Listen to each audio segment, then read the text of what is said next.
أو زد عليه ورتل القرآن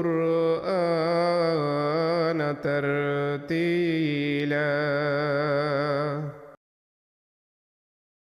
أعوذ بالله من الشيطان الرجيم. بسم الله الرحمن الرحيم. نحمده ونصلي على رسوله الكريم وعلى عبده المسيح الموعود. இன்றைய இந்த அன்சார்களுடைய ஒன்றுகூடலிலே தொழுகையின் திருக்குர்ஆனுடைய திலாவத்தின் முக்கியத்துவத்தை பற்றி எங்களுடைய ஹலீஃபத்துல் மஸீஹ் அவர்கள் மார்ச் மாதம் 14ஆம் தேதி ரமலான் மாதத்தில் ஆற்றிய இந்த ஜும்மா பேருடைய சுருக்கத்தை உங்கள் முன்னிலையில் நான் இன்று வைக்க நாடுகின்றேன். இதில் ஹுசூர் அவர்கள் முழுக்க திருக்குர்ஆனுடைய திலாவத்தின் முக்கியத்துவத்தை பற்றி ஹுசூர் அவங்க முஸ்லிம் இஸ்லாமுடைய கூட்டுகளிலிருந்து ஹதீஸ்களிலிருந்து ஹுசூர் அவங்க முன்வை செய்யும். ஹுசூர் அவர்கள் இதில் ஆரம்பத்தில் சொல்கிறாங்க, அல்லாஹுடைய அருளால் நாம் ரமலானுடைய 2வது 10 நாட்களை கடந்து சென்று கொண்டிருக்கின்றோம். திருக்குர்ஆனுக்கும் ரமலானுக்கும் ஒரு விசேட தொடர்பு காணப்படுகின்றது. அது பற்றி அல்லாஹு தாலா திருக்குர்ஆனிலே கூறுகின்றார். அதாவது அல் குர்ஆனுக்கும் ரமலானுக்கும் ஒரு விசேட தொடர்பு இருப்பதா அல்லாஹு தாலா குர்ஆனிலே சொல்றான். ஷஹ்ரு ரமலான் அல்லதி உன்சில ஃபீஹில் குர்ஆனு ஹுதல் லின்னாஸி வ பையினாத்தின் மினல் ஹுதா வல் ஃபுர்கான். அதாவது இந்த ரமலான் மாதத்தில் திருக்குர்ஆன் மனிதர்களுக்கு ஒரு மாபெரும் நேர்வழியாக அருளப்பட்டது. ரமலானுடைய மாதத்தில் தான் திருமறை குர்ஆன் அருளப்பட ஆரம்பித்தது. இது நேர்வழியின் விளக்கத்தையும் உண்மையையும் பொய்யையும் பிரித்து காட்டக்கூடிய விஷயங்களையும் கொண்ட தெல்ல தெளிவான அடையாளமாக திருக்குர்ஆன் இருக்கின்றது. அதாவது இந்த அல் குர்ஆன் வசனத்தில் அல்லாஹு தாலா 3-4 விஷயங்களை சொல்றான். முதலாவதாக அல்லாஹு தாலா சொல்றான், ரமலான் மாதத்தில் தான் திருமறை குர்ஆன் அருளப்பட்டது. அதனுடைய அர்த்தம், ரமலான் மாதத்தில் ஒரேடியாக அருளப்படவில்லை, ரமலான் மாதத்தில் தான் திருக்குர்ஆன் அருளப்பட ஆரம்பித்தது. இது முதலாவது விஷயம். இரண்டாவதாக ஹுதல் லின்னாஸ், மனித சமுதாயத்துக்கு நேர் வழிகாட்டியாக இந்த அல் குர்ஆன் இறங்கியது. மூன்றாவதாக வபையினாத்தின் மினல் ஹுதா, நேர்வழியினுடைய விளக்கத்தையும் இந்த திருக்குர்ஆன் சொல்லி காட்டுது. அடுத்ததாக வல் ஃபுர்கான், ஃபுர்கான் என்றால் உண்மையையும் பொய்யையும் பிரித்து காட்டக்கூடியது, பொய்யிலிருந்து உண்மையை வேறுபடுத்தி காட்டக்கூடியது. அந்த வகையிலும் திருக்குர்ஆன் அருளப்பட்டது. ஆக இதனால் இந்த மாதத்தில் திருக்குர்ஆனை அதிகமாக ஓதுவதன் பக்கம் எமக்கு கவனம் ஊட்டப்பட்டிருக்கின்றது. இந்த காலத்தில் ஹஜ்ரத் மஸீஹ் மவ்ஊத் அலைஹிஸ்ஸலாத்து வஸ்ஸலாம் அவர்களும் இதன்பால் எங்களுக்கு கவனமூட்டி இருக்கின்றார்கள். ஹஜ்ரத் நபிகள் நாயகம் ஸல்லல்லாஹு அலைஹி வஸல்லம் அவர்களும் இந்த அருளுக்குரிய மாதத்திலே, ரமலான் மாதத்திலே மிகவும் அதிகமாக திருக்குர்ஆனை ஓத வேண்டும் என்ற விஷயத்தின் பால் விசேடமாக கவனமூட்டினார்கள். ஹஜ்ரத் ஜிப்ரீல் அலைஹிஸ்ஸலாம் அவர்கள் நாயகம் ஸல்லல்லாஹு அலைஹி வஸல்லம் அவர்களுடன் ஒவ்வொரு வருடமும் திருக்குர்ஆனின் எவ்வளவு பகுதி இறங்கி இருந்ததோ அவ்வளவு பகுதியை நாயகம் ஸல்லல்லாஹு அலைஹி வஸல்லம் அவர்களுடன் சேர்ந்து ஓதுவார்கள். ரமலானிலே ஜிப்ரீல் அலைஹிஸ்ஸலாம் அவர்களுடன் சேர்ந்து நாயகம் ஸல்லல்லாஹு அலைஹி வஸல்லம் அவர்களும் அவ்வாறு எவ்வளவு இறங்கியிருந்ததோ அவ்வளவை ஓதி முடிப்பார்கள். அதே போன்று நாயகத்தினுடைய இறுதி ரமலானில் 2 தடவைகள் திருக்குர்ஆன் முழுமைப்படுத்தப்பட்டது. ஜிப்ரீல் அலைஹிஸ்ஸலாம் அவர்களுடன் சேர்ந்து 2 தடவைகள் இவ்வாறு முழுமைப்படுத்தப்பட்டது. அப்போ திருக்குர்ஆனுடைய முக்கியத்துவமும் ரமலானுடன் அதற்கு இருக்கும் தொடர்பும் மிகவும் அதிகமானதாக இருக்கின்றது. இந்த விஷயத்தை நாங்கள் எப்பொழுதும் நினைவில் வைத்துக் கொள்ள வேண்டும். திருக்குர்ஆனை ஓதுவதற்கும் கேட்பதற்கும் முயற்சி செய்ய வேண்டும். 2 விஷயத்தை சொல்கிறாங்க. பொதுவாக இந்த 2லும் எங்களிலே பலருக்கு பலவீனம் காணப்படுகின்றது. ஓதுகின்ற விஷயத்திலும் பலவீனம், கேட்குறோம் இல்லை. பல வாய்ப்புகள் இருக்குது மனுஷனுக்கு திருக்குர்ஆனை காதால் செவிமடுப்பதற்கு. அப்போ அதிலும் நாங்கள் பலவீனம் காட்டுகின்றோம். திருக்குர்ஆனை எவ்வளவு அதிகமாக காதால் கேட்கிறோம் அந்த அளவு அது மனசில் பதியும். திருக்குர்ஆனுடைய அந்த தாக்கம் உள்ளத்துக்கு வரும். அப்போ 2 இந்த பயனையும் நாங்கள் பெறுறது முயற்சி செய்வோம். முதலாவதாக திலாவத்து செய்வோம், திருக்குர்ஆனை ஓத வேண்டும். இதற்காக ஒரு திட்டம் வகுக்கப்படும். ஒரு நாளைக்கு எவ்வளோ ஓதுரென்று ஒரு டார்கெட் ஈக்கணும். அதே போன்று எப்போ ஓதுரென்ற ஒரு முடிவு மீக்கணும். எந்தெந்த நேரத்தில் நான் இந்த அல் குர்ஆனை எடுத்து ஓதுவேன் என்ற ஒரு முடிவு ஏற்கனவே ப்ரீ பிளான் பண்ணிக்கணும். இல்லாட்டி எந்த அமலையும் உலகத்தில் செய்ய இயலாது. மனிதனுக்கு ஒரு திட்டம் இல்லாவிட்டால் இந்த துனியாவில் திட்டமில்லாத எந்த காரியமும் அது தொடர்ந்து நடைபெறவும் மாட்டாது, முழுமையடையவும் மாட்டாது. அப்போ இதன் அடிப்படையில் திருக்குர்ஆனே சொல்லுகின்ற ஒரு நேரம்தான் இந்த நேரத்தில் கட்டாயமாக திருக்குர்ஆனை ஓதுங்கன்று. அதுதான் ஃபஜ்ர் தொழுகைக்கு பின்னரான அந்த நேரம். ஃபஜ்ர் தொழுகைக்கு பின்னரான அந்த நேரம். அப்போ விசேடமாக அன்சார்கள் இதன் பால் கவனம் செலுத்தணும். ஏன்னா அந்த நேரத்தில் ஓதப்படுகின்ற அந்த விஷயம் அது எங்களிலே ஆன்மீக சீர்திருத்தத்துக்கு மிகவும் முக்கியமானது, மிகவும் தாக்கம் நிறைந்த அந்த நேரம். அப்போ அந்த நேரத்திலே திருக்குர்ஆனை நிறைய அதிகமாக ஓதும் ஃபஜ்ருக்கு பிறகு.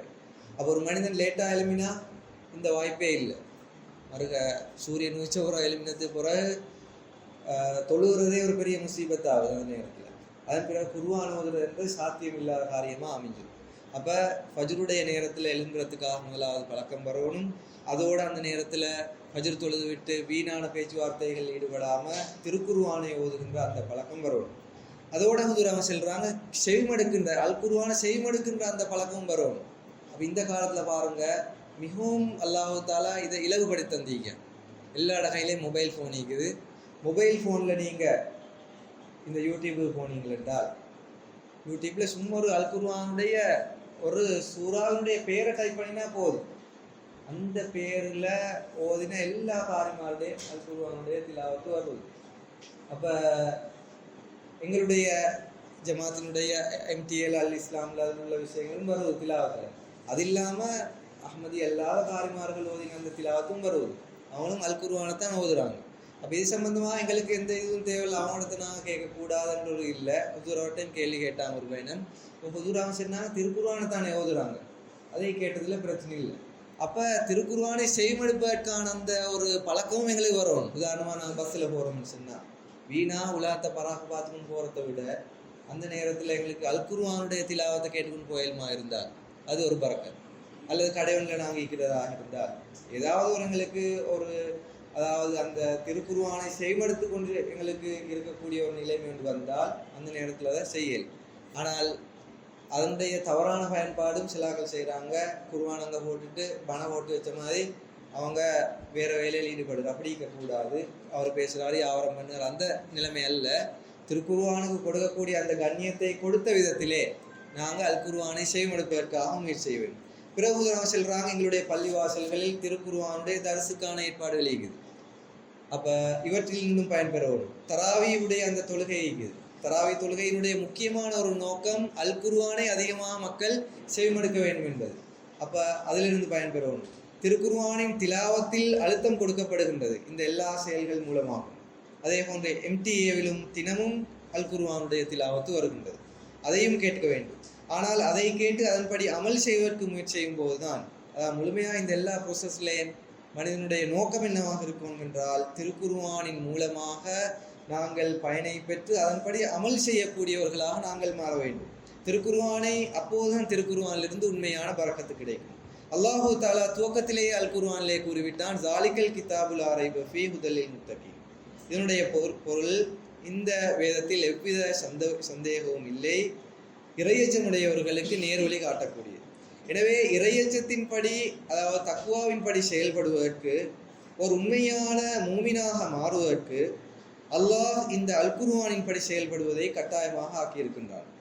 அப்போ தக்வாவின்படி செயல்படுவதற்காகவும் உண்மையான மூமினாக மாறுவதற்காகவும் அவசியமான ஒரு கடமை என்னவென்றால் அல் குர்ஆனை ஓத வேண்டும், அதன்படி செயல்பட வேண்டும். ரமலானிலே உண்மையான நம்பிக்கையான அவன் பக்கம் மிகவும் கவனம் இருக்கின்றது. பொதுவாக ரமலான் மாதத்தில் எல்லா நன்மைகளையும் செய்ய வேண்டும், நான் உண்மையான ஒரு மூமினாக மாற வேண்டும் என்பதற்கால் அதிக கவனம் இருக்கின்றது. இறை எச்சத்தை பெறுவதற்கான முயற்சி அந்த ரமலான் மாதத்தில் செய்யப்படுகின்றது. ஆக அதற்கான வழிமுறையை அல்லாஹு தாலா புரிய வைத்து விட்டான். அதற்காக வழிமுறை என்னவென்றால் இந்த முயற்சியும் ஆசையும் இருக்கின்றது என்றால், அதாவது நான் தக்குவாதாரியாக மாற வேண்டும், மூமினாக மாற வேண்டும் என்ற அந்த ஆசை இருக்கின்றது என்றால் பிறகு திருக்குர்ஆனை அதிகமாக ஓதுங்கள், அதன்படி அமல் செய்வதற்காக முயற்சி செய்யுங்கள் என்று ஹுதுராம சொல்றாங்க. அது நசீம் இஸ்லாம் அவர்கள் கூறுகின்றார்கள், திருக்குர்ஆனான இதன் அருள்களா திருக்குர்ஆனுடைய அருள்கள் மற்றும் பரக்கத்துக்களின் கதவு நிரந்தரமாக திறந்திருக்கின்றது. அதாவது திருக்குர்ஆனிலிருந்து கியாமத்து நாள் வரையில் அதிலிருந்து அருள்களும் பரக்கத்துகளும் வந்து கொண்டே இருக்கும். யார் அதன்பால் சரியான நாட்டம் கொள்கின்றார்களோ அவர்களுக்கு அதிலிருந்து கிடைச்சு கொண்டே இருக்கும். இது நபிகள் நாயகம் ஸல்லல்லாஹு அலைஹி வஸல்லம் அவர்களுடைய காலத்தில் இருந்தது போன்றே எல்லா காலத்திலும் தனித்துவம் வாய்ந்ததாகவும் பசுமையானதாகவும் இருக்கின்றது. நாயகத்தினுடைய மிகப்பெரிய மூஜிதா அல் குர்ஆன். அது உயிரோட்டமுள்ள ஒரு வேத நூல். இந்த உலகுக்கு தேவையான எல்லா விஷயங்களும் அதிலே இருக்குது. அதே போன்று ஒரு மனிதனுக்கு பயன் பெறுவதற்காகவும் அதிலே எல்லா விடயங்களும் காணப்படுவது. அப்போ மற்ற நபிமார்களுடைய மூஜிதாக்கள் அந்தந்த காலத்தில் முடிவடைஞ்ச. உதாரணமாக மூசா அலைஹிஸ்ஸலாம் பாம்பு செஞ்சு காட்டினா அது அதோடு முடிஞ்சு. இது மாதிரியான மூஜிதாக்கள் அந்தந்த காலத்தோடு முடிஞ்ச. ரசூலுல்லாஹ்வுடைய மூஜிதா எப்படி என்றால் அது உயிரோட்டமுள்ள மூஜிதா அல் குர்ஆன். எனவே நாம் ரமலானில் திருக்குர்ஆனை ஓதுவதன் பக்கம் விசேட கவனம் செலுத்துகின்ற அதே வேளையில் அதன் போதனைகளின்படி அமல் செய்வதற்கும் முயற்சி செய்ய வேண்டும். ரமலானில் ஒவ்வொருவரும் தத்தமது ஆற்றலுக்கு ஏற்ப திருக்குர்ஆனை ஓதுகின்றார். செல்றாங்க ரமலான் எல்லாரும் ட்ரை பண்ற தன்னுடைய ஆற்றலுக்கு ஏற்ப திருக்குர்ஆனை ஓதுவதற்கு. அப்ப இதுல ஹுதுராவும் மிக முக்கியமாக சொல்றாங்க, ஒவ்வொருவரும் ரமலானில் குறைந்தது ஒரு முறையாவது திருக்குர்ஆனை முழுமையாக ஓதி முடிப்பதற்காக கண்டிப்பாக முயற்சி செய்ய வேண்டும். இது ஹுதுரா அவர்கள் எல்லா அஹ்மதிகளுக்கும் சொல்லிக்கிற ஒரு போதனை. கண்டிப்பாக ரமலானில் ஒரு தடவையாவது ஓதி முடிப்பதற்காக முயற்சி செய்ய வேண்டும். சிலர் நினைக்கின்றார்கள் இந்த அல் குர்ஆனுடைய போதனைகளின்படி செயல்படுவது கடினமான ஒரு விஷயம், அல்லது திருக்குர்ஆன் ஓதுவதும் ஒரு கஷ்டமான வேலைன்னு சிலர் நினைக்கிறாங்க. அப்போ இதுக்கு ஹுதுரவங்க அல் குர்ஆனிலிருந்து சொல்றாங்க, அல்லாஹு தாலா திருக்குர்ஆனிலேயே கூறியிருக்கின்றான், வலகத் யஸ்ஸர்னல் குர்ஆன லிஸ்ஸிக்ரி ஃபஹல் மின் முத்தக்கிர். அதாவது நிச்சயமாக நாம் இந்த திருக்குர்ஆனை அறிவுரையை பெறுவதற்காக எளிமையானதாக ஆக்கிவிட்டோம். போதனையை பெறுவதற்கும் அதன்படி செயல்படுவதற்கும் எளிமையானதாக ஆக்கிவிட்டோம். எனவே அறிவுரையை பெறுபவர் எவரும் உண்டா என்று அல்லாஹ் தஆலா கேட்கிறார். அதாவது அல் குர்ஆனின் படி செயல்படுவதற்கு, அதனுடைய போதனையை புரிந்து கொள்வதற்கு கஷ்டமான ஒரு காரியமே அல்ல. அப்போ அல்லாஹு தாலாவை இதை சொல்லிக்கிறான். எனவே இது அல்லாஹ்வின் வாதமாகும். அல்லாஹு தாலா இவ்வாறு வாதம் புரிந்திருக்கின்றான். அவன் கூறுகின்றான், நான் திருக்குர்ஆனில் எளிமையான போதனைகளை வழங்கியிருக்கின்றேன். இந்த போதனைகள் படி அமல் செய்வதற்காக முழு முயற்சி செய்யுங்கள் என்று உங்களுக்கு அறிவுறுத்தப்படுகின்றது. இறைவன் திருக்குர்ஆனை புரிய வைப்பதற்காக எல்லா காலத்திலும் ஆசிரியர்களையும் பிறக்க செய்திருக்கின்றார். திருக்குர்ஆனுடைய அந்த போதனைகளை சொல்லிக் கொடுப்பதற்காக. அதன் அடிப்படையில் எங்களுடைய காலத்தில் மஸீஹ் மவ்ஊத் அலைஹிஸ்ஸலாத்து வஸ்ஸலாம் அவர்களை அல்லாஹு தஆலா அனுப்பியிருக்கின்றார். மஸீஹ் இஸ்லாம் அவர்கள் எங்களுக்கு திருக்குர்ஆனில் உள்ள எல்லா விஷயங்களையும் எங்களுக்கு சொல்லி தந்தாங்க, அனைத்தையும் கூறிவிட்டார்கள். எனவே இப்பொழுது எங்களுடைய கடமை என்னவென்றால் அதன்படி நாங்கள் அமல் செய்ய வேண்டும், செயல்பட வேண்டும். நாங்கள் அதன்படி அமல் நாங்களே செய்யவில்லை என்றால் பிறகு இது எங்களுடைய பாக்கியம் கெட்ட நிலையாகும், பேரிழந்த நிலையாகும். அதே போன்று ஹலீஃபாக்களும் திருக்குர்ஆனுக்கு விளக்க உரைகளை வழங்கியிருக்கின்றார்கள். முஸ்லீம் எல்லாம் அவர்கள் தஃப்சீரை கபீர் எழுதிக்கிறாங்க. அதே போன்ற தஃப்சீரே சகீர் இருக்குது. உதாரணம் சொல்றாங்க. அவற்றிலும் அதே போன்று இன்னும் சில மொழியாக்கங்களும் விளக்க உரைகளும் இருக்கின்றன. அவற்றிலும் பல விஷயங்கள் இருக்கின்றன. பிறகு ஜமாத்தில் பல்வேறு மொழிகளில் அல் குர்ஆன் மொழியாக்கம் செய்யப்படுகின்றது. அரபி மொழியிலும் தஃப்சீர்கள் இருக்குது. ஆக ரமலானில் நாம் திருக்குர்ஆனை ஓதுவதன் பக்கம் கவனம் செலுத்தக்கூடிய அதே வேளையில் திருக்குர்ஆனுடைய அர்த்தத்தை புரிவதற்காகவும் அதனுடைய தஃப்சீர் விளக்கத்தை படிப்பதற்காகவும் நாங்கள் அதன்படி செயல்படுவதற்காகவும் முயற்சி செய்ய வேண்டும் என்று ஹுதுரா சொல்லார். ரமலான் மாதத்தில் இதன்பால் விசேடமாக கவனம் ஊட்டவரும் மற்ற நாட்களிலும் இந்த அமல் தொடரும். பிறகு ஹுதுரா சொல்றாங்க, சில பெற்றோர்கள் ஹுதூர் அவர்களிடம் அவங்களுடைய பிள்ளைகளை கூட்டிக்கொண்டு வந்து, எங்களோட பிள்ளை வந்து இப்போ அல் குர்ஆன் ஓதி முடிச்சு ஒரு பையன் ஹுதூர் ஆமீன் அந்த நிகழ்ச்சி அந்த இறுதி அந்த இதை செஞ்சு வைங்கன்னு ஹுதுரான்னு செல்லுறாங்க. ஆமீன் ப்ரோக்ராம்னு நொண்டிக்குது. அப்போ அதாவது ஒரு பிள்ளை முதல் தடவையாக அல் குர்ஆனை ஓதி முடித்தால் ஒரு பெரிய ஒரு ஆள் கூட்டிக்கொண்டு போய்த்து அவர்கிட்ட பாடம் கேட்டு அதை ஒரு சர்டிஃபிகேட் ஒன்று கொடுக்குற மாதிரி தான், எழுதி கொடுக்காட்டியும் அப்படி உண்டு அப்படின்னு. அப்போ அங்கே யூகேகளில் மற்ற நாடுகளில் ஹுதுராங்க எப்போ போனாலும் இப்படி ஒரு செரமனி ஒன்று மீக்குது, ஆமீன் செரமனியை சொல்லி. அப்போ அந்த பீரியடில் ஓதுன எல்லா பிள்ளைகளும் ஹுதுர் அவங்கள்ட்ட வந்து அந்த கொஞ்சம் ஓதி காட்டி அந்த பரக்கத்தை எடுக்கிறாங்க. அப்போ ஹுதுராக செல்லுவாங்க.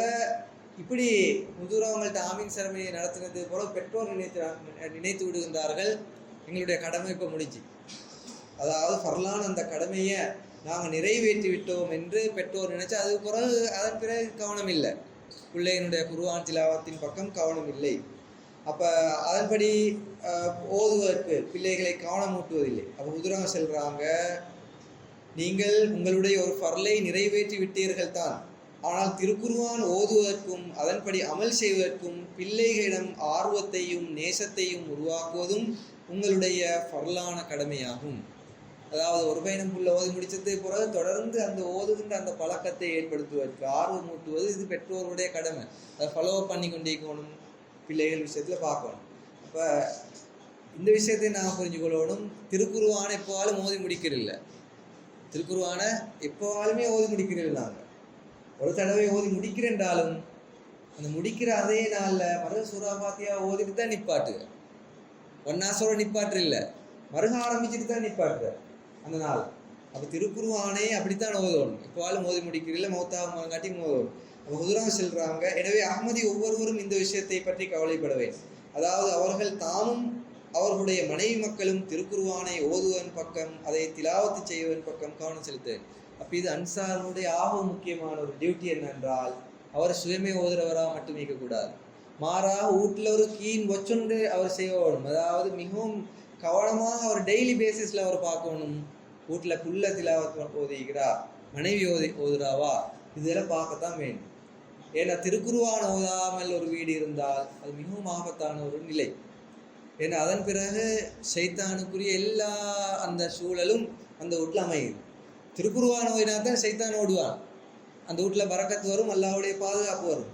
அப்போ அன்சார்கள் மூத்தவர்கள் நீங்கள் இதன் பால் கவனம் செலுத்தணும், பிள்ளைகள் ஓதுறான் டெய்லி பார்க்கணும், அதே போல் இதன் பால் கவனம் ஊட்டிக்கொண்டு மீக்கணும். மனைவிமாருக்கும் இதன் பால் கவனம் ஊட்ட வேண்டும். மொழியாக்கத்தை படிப்பதன் பக்கமும் கவனம் செலுத்த வேண்டும். அது மசீம் இஸ்லாம் அவர்கள் ஓடத்தில் கூறுகின்றார்கள், முஸ்லிம்களில் பெரும்பாலார் திருக்குர்ஆனை கைவிட்டு விட்டார்கள் என்பது உண்மைதான். ஆனால் பிறகும் அதன் ஒளிகளும் அருள்களும் நல்ல தாக்கங்களும் எப்பொழுதும் உயிரோட்டத்துடனும் புத்தம் புதிதாகவும் இருக்கின்றன. இன்று எங்களுடைய இலங்கை சூழலெடுத்த முஸ்லீம்கள் கைவிட்டாங்க அல்குர்ஆனை, அப்படி கைவிட்டு இல்லை, அவங்க ஓதுவாங்க. அப்போ இங்கே நாங்கள் எடுக்கணும் என்ன அர்த்தம்னு சொன்னால், அல்குர்ஆனுடைய அந்த உண்மையான நோக்கத்தை அவங்க கைவிட்டுட்டாங்க. அல்குர்ஆனின் மூலமாக அந்த கிடைக்க வேண்டிய அந்த நேர்வழியை கைவிட்டுட்டாங்க. இதுதான் அதனுடைய அர்த்தம். இல்லாட்டி திருக்குர்ஆனை ஓதி கொண்டு தான் நீக்கிறாங்க. அப்போ வெறுமனே ஓதுறதும் ஒரு விஷயம் அல்ல, ஓதுறதோட மொழியாக்கத்தை படிக்கணும், அதில் உள்ள போதனையின்படி செயல்படவும். ஆக நான் இப்பொழுது இதற்காக சான்று வழங்குவதற்காக அனுப்பப்பட்டிருக்கின்றேன். திருக்குர்ஆனை விட்டுவிட்டு வெற்றி பெறுவது சாத்தியமற்ற இயலாத ஒரு செயலாகும். இத்தகைய வெற்றி ஒரு கற்பனை செயலாகும். இதை தேடுவதில் இந்த மக்கள் மூழ்கி இருக்கின்றார்கள். பெருமானார் ஸல்லல்லாஹு அலைஹி வஸல்லம் அவங்க மிகவும் அழகான முறையில் ஒரு சந்தர்ப்பத்தில் கூறினாங்க, அதாவது ஒரு மூமின் இருக்கிறாரு, அவர் திருக்குர்ஆனின் படி அதனை ஓதி அதன்படி அமலும் செய்யக்கூடிய மூமினாக இருந்தால் அவர் எத்தகைய ஒரு கனிக்கு ஒப்பாக இருக்கின்றார் என்றால், அதில் வாசனையும் இருக்குது, சுவையும் இருக்குது, ரெண்டுமே இருக்குது. அதாவது எப்படி மூமின் என்றால், அவர் அல்குர்ஆன் ஓதுறாரு, ஓதி அமலும் செய்கிறாரு, அவர் மூமின். அவருக்கு உதாரணம் வாசனையும் சுவையும் உள்ள ஒரு கனிக்கு ஒப்பானதாக இருக்கின்ற உதாரணமாக ஒரேஞ்ச் தோடம் பழத்துக்கு ஒப்பானவர். இன்னொருவர் இருக்கிறார், அவர் மூமின் தான், முஸ்லிம் தான், ஆனால் திருக்குர்ஆனை அவர் ஓதுவதில்லை. திருக்குர்ஆனை ஓதாத நம்பிக்கையாளர் மூமினாக இருக்கின்றார். ஆனால் அதன்படி அமல் செய்கிறார். திருக்குர்ஆன் ஓதுறில்லை அவர், ஆனால் அவர் தொழுகிறாரு, நோன்பு பிடிக்கிறார், அந்த அடிப்படையான விஷயங்கள் அவர் செஞ்சு கொண்டிருக்கிறார் என்றால் அவருக்கான உதாரணம் சுவை நன்றாக இருக்கின்ற ஆனால் இந்த வாசமும் இல்லாத அந்த பேரித்தம்பழத்தை போன்றதாகிறது. ஈச்சப்பழத்தில் வாசம் வராத பெருசா.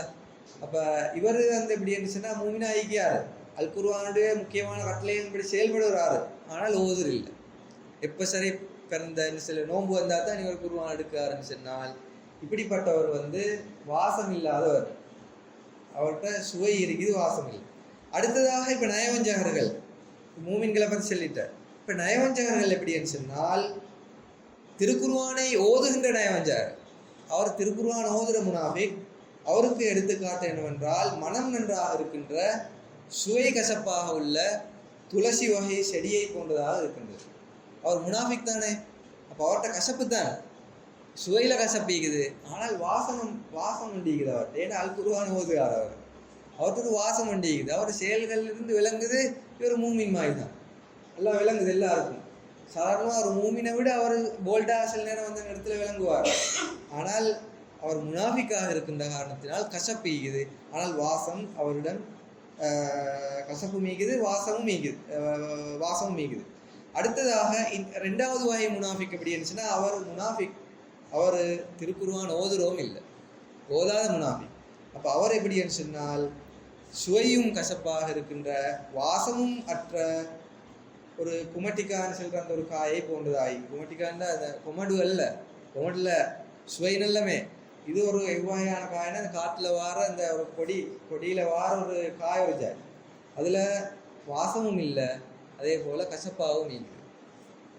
அப்போ இன்னொரு அறிவிப்பில் வருகின்ற நபிகள் நாயகம் ஸல்லல்லாஹு அலைஹி வஸல்லம் அவர்கள் கூறினார்கள், மக்களில் சிலர் அஹ்லுல்லாக்களாக இருக்கிறாங்க. அஹ்லுல் குர்ஆன் சொல்ற அஹ்லுல்லாக்களாக இருக்கிறாங்க, அதாவது அல்லாஹ்வுக்குரியவர்கள் இவர்கள் என்று ரசூலுல்லாஹ் சொன்னாங்க. அப்போது ரசூல் ஸல்லல்லாஹு அலைஹி வஸல்லம் அவங்களோட சஹாபாக்கள் கேட்டாங்க, யா ரசூலுல்லாஹ், இந்த அஹ்லுல்லா அல்லாஹ்வுக்குரிய இந்த மக்கள் யார் என்று கேட்டபோது நாயகம் ஸல்லல்லாஹு அலைஹி வஸல்லம் அவர்கள் பதிலளிக்கும் முகமாக சொன்னாங்க, திருக்குர்ஆனை ஓதுபவர்களும் அதன்படி செயல்படுபவர்களும் தான் அல்லாஹுவின் மக்களாக, அல்லாஹுவின் சிறப்பான அடியார்களாக இருக்கின்றார்கள் என்று சொன்னாங்க. பிறகு நசீம் இஸ்லாம் அவர்கள் கூறுகின்றார்கள்,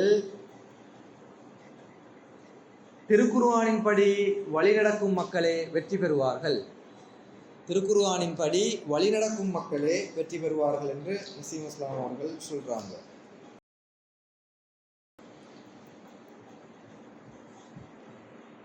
இப்போ ஹுதுராம சொல்றாங்க, தற்போது முஸ்லிம்களுடைய நிலை எப்படி இருக்கின்றது என்றால், எல்லா பக்கமும் குழப்பம் பரவி இருக்கின்றது.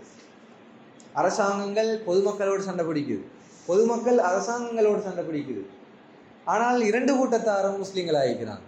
முஸ்லீம் நாடுகள் நடக்கக்கூடிய சில நிலைமைகள், ரெண்டு பேருமே நாங்கள் முஸ்லீம்கள் இஸ்லாத்தை தான் பின்பற்றுவோம், நாங்கள் திருக்குர்ஆனை தான் பின்பற்றுவோம் என்று அவங்க வாதிக்கிறாங்க. ஒருவர் மற்றவரை கொலை செய்கின்றார்கள். இவை அனைத்தும் திருக்குர்ஆனை கைவிட்டதன் விளைவாகும். சொல்வதற்கோ இருவரின் கைகளிலும் திருக்குர்ஆன் இருக்கின்றது, ஆனால் இருவருமே திருக்குர்ஆனின் போதனைகளை விட்டும் தொலைவில் இருக்கின்றார்கள். திருக்குர்ஆனின் படி அமல் செய்பவர்களாக இருந்தால் ஒருபோதும் இந்த விஷயங்கள் அவர்களிடத்தில் இருக்காது. இக்காலகட்டத்தில் அல்லாஹுவால் அனுப்பிய அந்த சார்பாளரை நிராகரிக்கின்றார்கள்.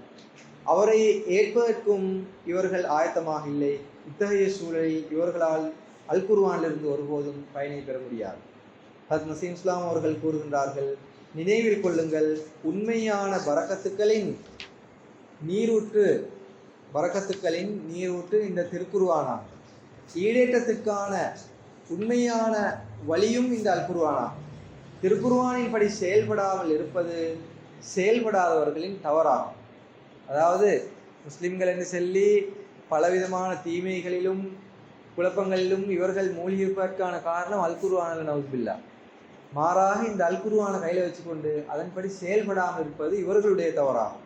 இப்பொழுதும் அவர்களுக்கு கட்டாயமானது என்னவென்றால், அவர்கள் இந்த நீரூற்றை மகத்துவமிக்க அருட்கொடையாக எண்ணி இதற்கு மதிப்பளிக்க வேண்டும். இதன்படி அமல் செய்வதுதான் இதற்கு மதிப்பளிப்பதாகும். பிறகு இறைவன் அவர்களுடைய இன்னல்களையும் சிரமங்களையும் எப்படி அகற்றி விடுகின்றார் என்று பாருங்கள். முஸ்லிம்களின் நிலையோ எப்படி இருக்கின்றது என்றால், திருக்குர்ஆனின் போதனைகளை விட்டும் தொலைவில் அவர்கள் விலகி சென்று விட்டார்கள். திருக்குர்ஆனை அவர்கள் கைவிட்டு விட்டார்கள், அதன்படி அமல் செய்வதில்லை. திருக்குர்ஆனை நேசிப்பதாக வெற்று வாதம் புரிகின்றார்கள். அதன் பிறகு சொல்றாங்க, பாகிஸ்தானுடைய நிலைமை என்னவென்றால், அங்கு அகமதிகளுக்கு திருக்குர்ஆனை ஓதுவதற்கு தடை விதிக்கப்பட்டிருக்கிறது. அவர்கள் அல் குர்ஆனின் படி செயல்படுவதும் இல்லை, மற்றவர்களுக்கு செயல்படுவதற்காக விட்டுவிடுவதும் இல்லை. அகமதிகளின் மீது எவ்வளவு கட்டுப்பாடுகள் விதித்திருந்தாலும் சரி, எவ்வளவு முழுமூச்சாக முயன்றாலும் சரி, இவர்களால் திருக்குர்ஆனின் போதனையை எங்களுடைய உள்ளங்களிலிருந்து புறந்தள்ள முடியாது. அதன் மீதான நேசத்தை எங்களுடைய உள்ளங்களிலிருந்து வெளியேற்ற முடியாது. ஆக இக்காலகட்டத்தில் எல்லோரையும் விட மிகப்பெரிய கடமை அகமதிகளுடையதாகும். அல் குர்ஆனின் படி அமல் செய்வது அகமதி முஸ்லிம்களின் கடமையாகும். இவ்வாறு இஸ்லாமியல் அதாவது எவ்வாறு நாங்கள் அமல் செய்வோம் என்றால், அல் குர்ஆனின் படி நாங்கள் எவ்வாறு செயல்படுவோம் என்றால், முஸ்லிம்கள் அல்லாதவர்களும் திருக்குர்ஆனின் கட்டளைகள் என்ன என்பதை எங்கள் மூலமாக அவர்கள் அறிந்து கொள்வோம். எங்களுடைய செயலை பார்த்தே அல் குர்ஆன் இப்படியெல்லாம் நல்ல போதனைகளை சொல்லியிருக்கிறான்னு சொல்லி அவர்கள் புரிந்து கொள்ள வேண்டும். மேலும் இந்த போதனைகள் தான் அமைதி, சமாதானம், அன்பு, நேசம் ஆகியவற்றிற்கான அந்த கட்டளைகளை வழங்கக்கூடிய போதனைகளாக இருக்கின்றன. அதே போன்று அல்லாஹுடைய அடியார்களுடைய உரிமைகளை செலுத்துவதற்கான போதனைகள் இந்த அல் குர்ஆனில் இருக்கின்றது என்பதை அகமதிகளுடைய செயல்களை பார்த்து அவர்கள் புரிந்து கொள்ள வேண்டும். எனவே இதன் பக்கம் அகமதிகள் விசேட கவனம் செலுத்த வேண்டும். ஒரு அறிவிப்பில் வருகின்றது, ஒரு முறை ஜிப்ரீல் அலைஹிஸ்ஸலாம் அவர்கள் நாயகம் ஸல்லல்லாஹு அலைஹி வஸல்லம் அவர்களிடம் வந்து அண்மையில் பல குழப்பங்கள் உருவாகும் என்று கூறினார்கள். அந்த குழப்பங்களிலிருந்து விடுபடுவதற்கான வழி எது என்று கேட்கப்பட்டது.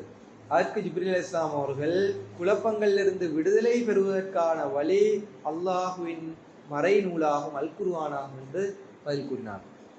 முதல் அவர்கள் கூறுகின்றார்கள், நாம் நம்மையும் நம்முடைய சந்ததிகளையும் காப்பாற்றுவதற்காக அல்லாஹுவின் மறையின் பக்கம் கவனம் செலுத்த வேண்டிய தேவை இருக்கின்றது. அப்பொழுதுதான் நாம் நேர்வழியும் பெற முடியும், குழப்பங்கள் சச்சரவுகள் இருந்து தப்பவும் முடியும், அல்லாஹ் நமக்காக இறக்கியுள்ள அந்த கட்டளைகளை புரியவும் முடியும். இறுதியாக நாயகம் ஸல்லல்லாஹு அலைஹி வஸல்லம் அவர்களுடைய ஒரு ஹதீஸ், இந்த ஹதீஸ் மிக முக்கியமான ஒரு ஹதீஸ். ரசூல் ஸல்லல்லாஹு அலைஹி வஸல்லம் அவங்க சொன்னாங்க, எவரொருவர் திருக்குர்ஆனை வெளிப்படுத்தி ஓதுகின்றாரோ அவர் வெளிப்படையாக சதக்கா கொடுத்தவரை போன்றவர் ஆவார். எவரொருவர் திருக்குர்ஆனை மறைத்து ஓதுகின்றாரோ அவர் மறைவாக சதக்கா கொடுத்தவரை போன்றவர் ஆவார். இதனுடைய அர்த்தம் என்னவென்றால், வெளிப்படையாக என்றால் ஒரு ஆள் வந்து உதாரணமாக பள்ளியில் ஓதுகிறார், மக்களுக்கு விளங்குது ஒரு அல் குர்ஆன் தான் ஓதிக்கொண்டிருக்கிறார். அப்ப இவர் எப்படி என்று சொன்னால் வெளிப்படையாக சதக்கா கொடுத்தவரை போன்று, அதாவது சதக்கா ரெண்டு விதமாக கொடுக்கல.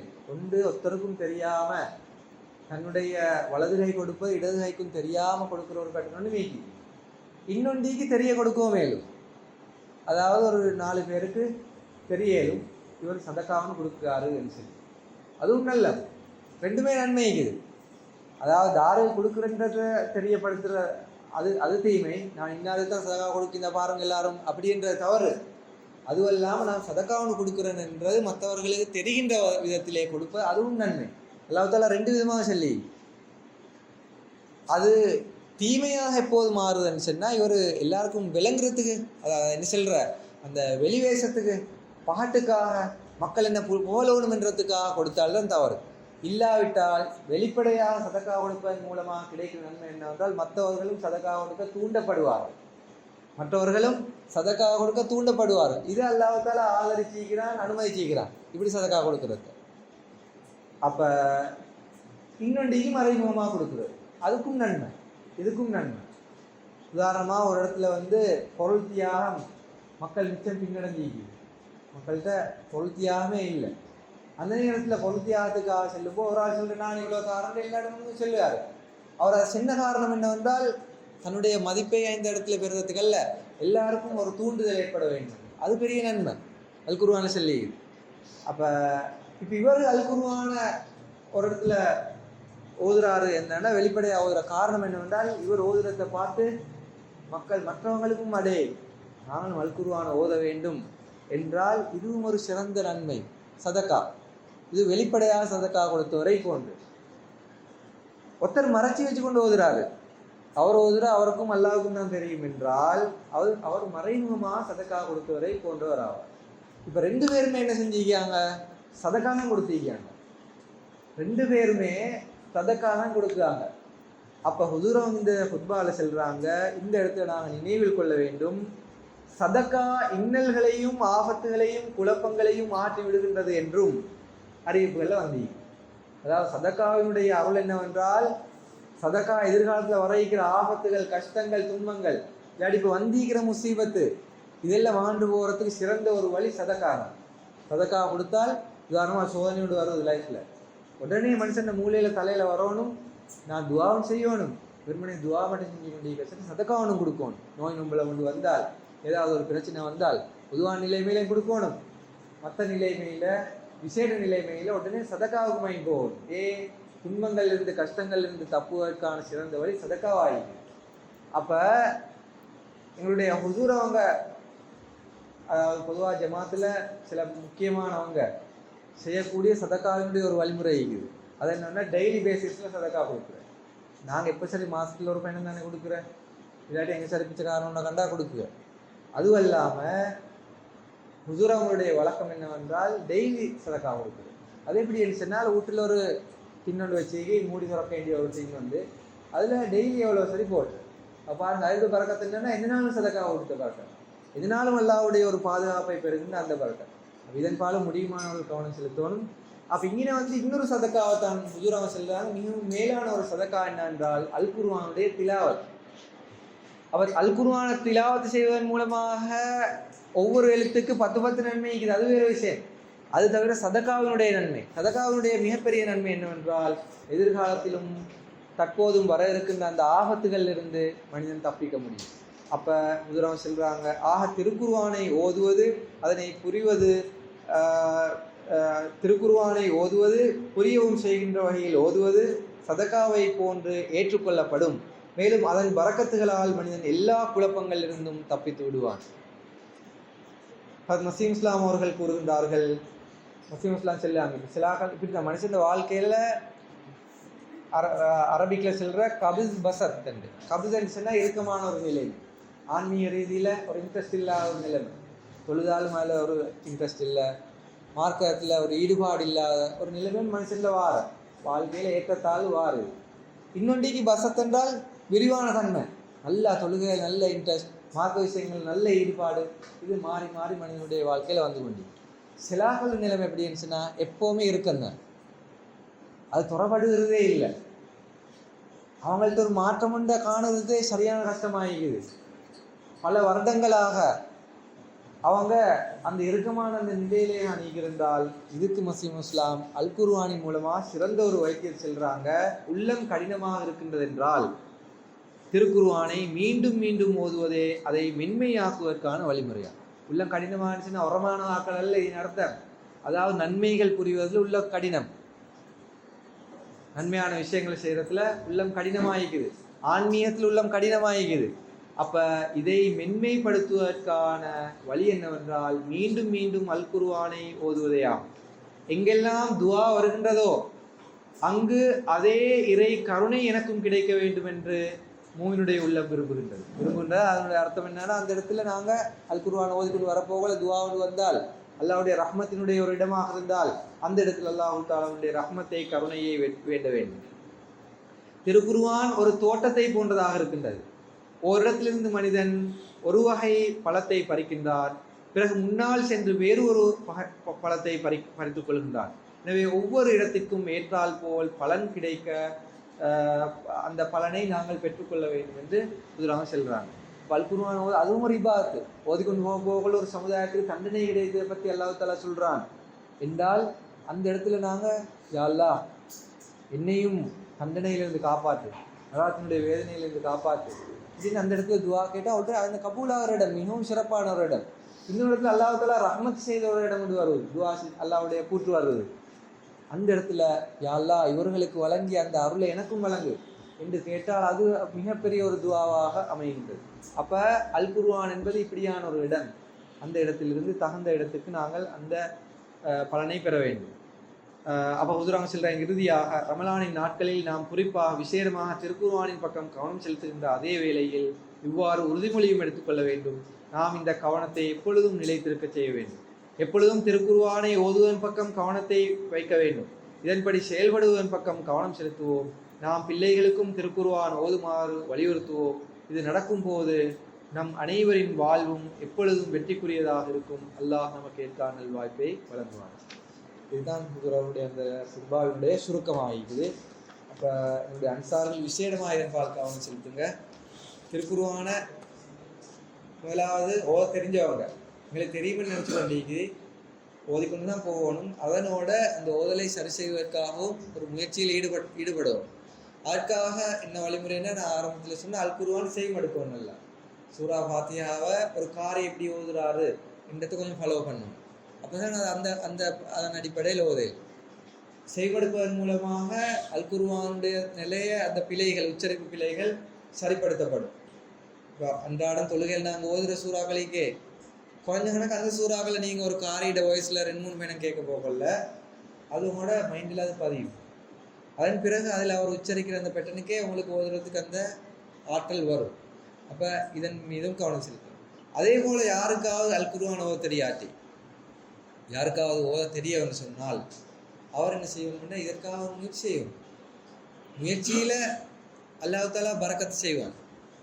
இந்த ஒரு மனிதனுடைய அன்சாருடைய கட்டத்தை ஒரு மனிதன் அடைந்து அல் குர்ஆனை ஓத தெரியாமல் இருந்தால் அவருக்கு அங்கே மறுமையில் வைத்து யா அல்லாஹ் எனக்கு ஓதுறதுக்கு ஒரு வாய்ப்பு ஒன்று கிடைக்கல, சின்ன வயசில் எனக்கு ஓதிப்படையெல்லாம் போனேன் இப்படின்னு சொல்லி அவரும் தப்பேலாது. அல் குர்ஆனை அப்படி தப்பேலாது. ரசூலுல்லாவுக்கு 40 வயசுக்கு போகிறது தான் அல் குர்ஆன் வந்து அன்சாருடைய பீரியடில் தான் அல் குர்ஆன் ரசூலுல்லாவுக்கே இறங்கினேன். அப்போ அன்சாருடைய வயது என்பது அந்த திருக்குர்ஆனை புதிதாக கற்றுக்கொள்வதற்கு தடையான ஒரு காலமே அல்ல, மாறாக மிகவும் இலகுவான ஒரு காலம், விவேக ஜீவித்தில் இருக்கிற காலம். அப்போ இந்த காலகட்டத்தில் அல் குர்ஆன் ஒரு போக தெரியாது என்றால் முதலாவது இந்த வெக்கம் என்றது வந்து சைத்தான் போடுற ஒரு விஷயம். ஆன்மீக ரீதியில் சைத்தான் ஒரு மனிதன் அழிக்க நினைச்சால் அவன் முதலாவது போடுறது வெக்கம்தான். உதாரணமாக தொழாமலே இந்த ஒருவனுக்கு திடீரென்று பள்ளிக்கு வரத்துக்கு தடையாகிக்கிற ஒரு மெயின் காரணம் என்ன? இந்த வெக்கம்தான். சைத்தான் போட்டு வச்சு பெரிய ஒரு கல்லை தூக்கி வச்சுக்க அவரோட தலையில், நீ பள்ளிக்கு போனால் உனக்கு பெரிய அவமானம் ஒன்று வந்துடும், இவ்வளோ காலம் நீ போகல திடீரென்று போய் ஆக கேட்பாங்களே என்று அவர் நினைக்கிறார். சரியா? இவ்வளோ காலம் ஜமாத்தோட தொடர்பு இல்லாமல் இந்த டிப்பை இப்படி ஜமாத்தோட தொடர்பாக சைத்தான் வச்சு கல், அந்த கல்லை எடுத்துக்கொண்டே தான் மறுமை போவாங்க அப்படியே இருந்தால். அப்போ இந்த வெக்கம் என்பது பெரிய சைத்தானுடைய ஒரு ஆயுதம். இந்த ஆயுதத்தான் அந்தந்த ஆகலை வசந்தா பாவிச்சு தான் வச்சு அவங்களால திரும்பலாம். சரியா? அது நல்லா தெரியும், ஜமாத் உண்மைன்னு தெரியும், இந்த ஜமாத்தோட சேர்ந்து நடக்கணும்னு தெரியும், 5 நேரம் தொழணும்னு தெரியும், பள்ளிக்கு போய்த்து தான் தொழணும்னு தெரியும். ஆனால் சைத்தான் போட்டு வச்சுக்கிற அந்த கல்லுடைய சுமைக்கு இவங்க அடிபட்டிருக்காங்க, ஒன்றுமே அவங்களால செய்யலை. அப்போ அல் குர்ஆனுடைய திலாவத்து விஷயத்துலையும் வெக்கப்படுறதுக்கு எதுவுமே இல்லை. ரசூலுல்லாஹ் எழுத வாசிக்க தெரியாதவங்களா இருந்தாங்க, அல்லாஹ் தஆலா அவங்களுக்கு கற்றுக் கொடுத்தான் 40 வயதில். அப்போ அன்சார்களை யாராவது ஒருவருக்கு திருக்குர்ஆன் ஓதுறது கஷ்டமாக இருந்தால், அதில் ஏதாவது மேலதிக படிப்பை படிச்சுக்கொள்ளணுமாக இருந்தால் உங்களுக்கு தனிப்பட்ட முறையில் என்ன சந்திக்கவும் மேலும், இல்லாட்டி உங்களோட தைம் அன்சாருல்லா தைம் சந்திக்கலும், ஒருத்தரையும் சந்திக்கலாட்டி என்னைய வந்து நீங்கள் சந்திங்க. நான் வீட்டுக்கு வந்து சரி ஓய்த்தார், இன்ஷா அல்லாஹ் நான் வீட்டுக்கு வந்து சரி ஓய்த்தார், அதில் நீங்கள் சந்தேகப்படவானும். என்ற பெரிய எங்கட அதாவது முரபிமாட்ட பெரிய ஒரு டியூட்டி தான் அல் குர்ஆன் ஓதி கொடுக்குற. ஒரு ஆளுக்கு ஓத தெரியாமல் இங்கே போகல, அது ஒரு பெரிய ஒரு தவறு, சமுதாயத்திலே ஒரு தவறு. அன்சாருல்லா வந்து அதுதானே ஒவ்வொரு டிபார்ட்மெண்ட்டில் வச்சு தாலீம் குர்ஆன்னு சொல்லி வைக்குது. அப்போ இதன் பால காரணம் சொல்லிட்டுங்க.